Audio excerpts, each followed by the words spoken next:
Hello everybody, Shining Owl here, and today we're talking about a little D&D story time. Now, to begin this story, I need a little bit of world building real fast. So, first off, these are the names of the characters that are going to be in the story. You got Kirsha, Leo, Beatrix, and Iris. And of course, my character, House. The group is traveling through a forest when they reach a mysterious little town filled with these goblin people. Now these goblins are pretty special. They have like trees growing out of their heads that they carve into totem poles to show like the status in the world. And we meet their main leader, being this guy named Selene, that I accidentally kept calling Solaire in and out of character. Luckily he doesn't mind it, and he tells us that there's been a little problem. That Kython have been, stealing all their food and stuff. So we gotta go deal with that. On our way to go deal with Kython, we go through the forest, and as we walk forward, my character takes a spear to the shoulder. Because I failed my dexterity check. Which, if there are multiple of these, you can... Okay, real fast tidbit. I fail so many saving throws. It's a miracle my character's not dead. Ever since I joined the campaign, I've been failing so many throws. Like, every throw, I failed. And I think the only one I succeeded, I passed by like 1. Anywho, the Kython then jump out and re-roll initiative. First in initiative, if I remember correctly, is Kirsha. Now, Kirsha can speak, I think it's Infernal, is what the Kython were able to speak. So, she tries to negotiate with them. And, she does pretty well. Now, Steven, the Kython, is just like, you know what, guys? I think we should, leave. I don't know why we have to fight, we can just find our own food. The rest don't like this, though, as now it's their turn for initiative, and they all go to bite me. Luckily, they all miss except for one, and it doesn't deal very much. So it's just one. It was more of a group thing that can deal a lot of damage. Next round of initiative, though, things get a little bit different. After the negotiation fails, and my party and my teammates keep missing, I decide to cast Cloud of Daggers at 3rd level, and I end up getting, let me check how much damage Cloud of Daggers can do real fast. Oh yes, 4d4 plus 2d4 per level. And you know what I get? And I cast it at 3rd level, and deal a total of about a lot of damage. I can't remember the number. Not to mention, we didn't know if it was AoE or not, and actually I still don't. You know what, future me? Put in a little thing here about if you know if it is or not. Okay, here's the side note that I just mentioned. Yeah, Cloud of Daggers is AoE, I think. I looked it up, and that's what it's been telling me, unless I just clicked on the wrong article out of the one I looked at. And the reason I didn't really look that hard is it's D&D. It's homebrew. You can just chalk it up to homebrew if it's not how it's actually supposed to work. Anyway, back to the video. But we thought it was AoE. So, it kills them all. So, basically, as soon as Steve joined our side, and backed away, Cloud of Daggers came down, and it struck all of the Kython, killing them. Brutally killing them. And they weren't your adult Kython, because if they were, then we'd probably be dead. They were young Kython.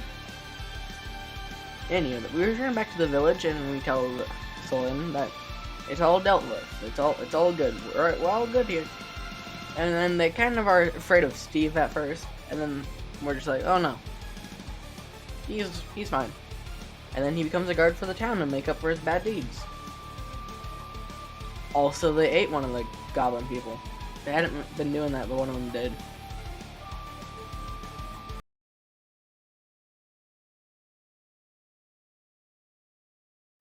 The next session after our little Kython incident, we went back to the main town area, leaving the goblins behind, so solving their little conflict and meeting them. When this man that we met, I can't remember his name, but he's important to the plot. He's like really tall. He's just like, hey, one of your allies has something that is pretty important, being that Beatrix has a head of Tiamat within her. Yeah. And he's basically being like, hey, we gotta get that out of there, unless she'll become one of his followers, her followers, eventually. So we go with him, and we see two portals. We go to the first portal, where we go and follow him, and Beatrix steps into like this chamber thing. Let's begin the experiment. And after being first assured that she wouldn't be in any pain at all, that was kind of a lie. We see a horrific form as she's screaming, being transformed, and genuinely seeming like, no, she is indeed in pain. So, in a moment of wanting to help our friend, Leo decides, you know what? I'm gonna take some of the holy water that he had on him and splash it at like the console controlling the machine, destroying the machine and stopping it mid-transformation. Now Beatrix is like this big, buff, dragonborn person. And the scientist guy is kind of understandably upset, because he spent a long time making the machine, and we just destroyed it. Of course, we kind of just leave and go down the other portal that we saw, other than the portal leading to his place. The other portal leads to a mimic dimension, where we find out that a character that I hadn't talked about yet, being Beatrix's pet mimic Noodles, is actually the king of these mimics. And apparently, he was a pretty nice king. And then he wasn't a good king, though. And then he became a good king when he started executing people and having people turn into acid pits and having them boss around. Honestly, pretty weird. We meet like his right-hand man thing, guy, person. His name, he doesn't have one, because they weren't allowed to add names. So he gets the name Jin. And then after talking with Noodles, he's just like, okay, I don't like the fact that I was basically like controlling my people like this, because like something happened to him between when he was king and now. Now, the thing that happened to Noodles is that there's a trickster god inside of him. This god, I think, possessed him and then proceeded to use him to become the good king that the mimics were talking about. And then something happened, and he got like sealed away inside of Noodles. But we don't really know how to control Noodles, so there's a chance that he just becomes a trickster god one day and goes back to like very evil ways and starts killing a bunch of people. But there could be a way to save him. Or we could just kill him now when the time comes. Honestly, whichever one we prefer is yet to be determined. So he tells him, you're all free, take apart my castle that you built where your houses were, and take apart the acid pits. Also, here's what the outside world looks like.